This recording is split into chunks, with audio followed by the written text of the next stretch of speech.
আগুনের লেলিহান শিখায় শেষ হয়ে গেল হোটেল শিখা ইনের 9 জন আবাসী, পুরুষ মহিলা থেকে শিশু। কলকাতায় প্রিস্কুল স্ট্রিটের এই হোটেলে কালো ধোঁয়ায় দমবন্ধ হয়ে ছটফট করতে করতে শেষ হয়ে গেলেন 9 জন। মূলত কিন্তু দম বন্ধ হয়ে মৃত্যুর ঘটনা ঘটল। দমকল ভেতরে প্রবেশ করে দেখতে পাচ্ছেন যে অপ্রশস্ত অপরিষ্কার রাস্তা, ভেতরে সরু সরু গলি, তার ভেতরে একাধিক খোপ অর্থাৎ কিনা ছোট ছোট ঘর। যখন দেখতেছি অক্সিজেন পাচ্ছি না, নামার কোনো ব্যবস্থা নাই, তখন আমাদের কি পরিস্থিতি হয় তখন আপনারা বলেন। এখন ওই জায়গায় মানে সবচেয়ে বেশি কষ্ট হয়েছে যখন আমরা অক্সিজেন পাচ্ছিলাম না। হোটেলে তো আগুন নিবানোর যন্ত্র দেখলাম না কেউ। অথচ এই হোটেলে ঢিলছোড়া দূরত্বে রাজ্য দমকল বাহিনী সদর দপ্তর, কিছুটা দূরে কলকাতা পুরসভা, কিছুটা দূরে থানা। বছরের পর বছর, দশকের পর দশক সবাই জানে এখানকার হোটেলগুলির একটা বড় অংশ নিয়ম কানুন আইন কিচ্ছু মানে না। সবাই জানে আগুন লাগলে ভয়ঙ্কর পরিস্থিতি তৈরি হতে পারে, কিন্তু তারপরও ব্যবসা চালাতে কখনো কোনো অসুবিধা হয় না। সবটাই যেন ম্যাজিক। फायर नियंत्रण करने के लिए जो मशीन होता है, जो वहाँ पे सिलेंडर होता है, जो हम लोग देखते हैं, ऐसा कुछ था? नहीं था, कुछ नहीं था, एक चीज नहीं था, कुछ नहीं था, ना फायर एक्सटिंग्विशर था ना कुछ था।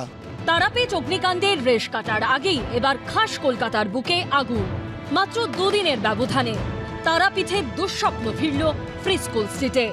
কি করে বেঁচেছি জানি না, 2 মেয়েকে উনি চোখের সামনেই মরতে দেখতাম। তারাপীঠে হোটেল বিদেশিনীতে প্রাণ গেছিল 9 জনের। কলকাতায় হোটেল শিখা ইনেও অগ্নিকাণ্ডে মৃত্যু হলো 9 জনের। ऐसा था कि वो टाइम अगर आदमी अगर ये नज़ारा हम लोग मूवी वगैरह में देखते हैं, अगर रियल में देख ले तो आदमी का दिल जो है मुंह पे आ जाए, इतना डेंजर। মৃতদের মধ্যে রয়েছেন 6 জন পুরুষ, 2 জন মহিলা ও 1 শিশু। 5 জন বাংলাদেশের নাগরিক, তার মধ্যে 4 জন একই পরিবারের সদস্য। এই যে ওপরে কাঁচের জানলা, এখান থেকে অনেকে এসে চিৎকার করতে থাকেন। দমকলের বেশ কয়েকজন এখান থেকে বেশ কয়েকজনকে উদ্ধার করে, কাঁচ ভেঙে ভেতরে ঢোকার চেষ্টা হয়। সেই আমল, গত আমল, এই আমল, ফের আগুন, ফের শেষ মানুষ, ফের দায় ঠেলাঠেলি। কেএমসি পূর্বতন সরকার, তাদের অভিশাপ আমাদের বহন করতে হচ্ছে। এই যে এগুলো হলো পলিটিক্স, এটা হচ্ছে পলিটিক্স।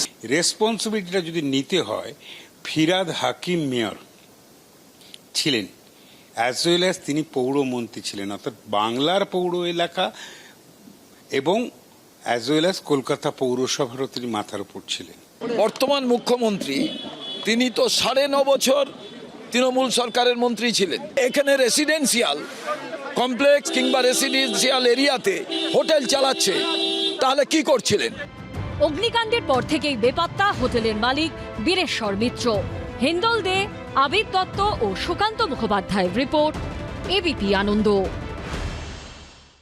এবিপি আনন্দ, এগিয়ে থাকে, এগিয়ে রাখে।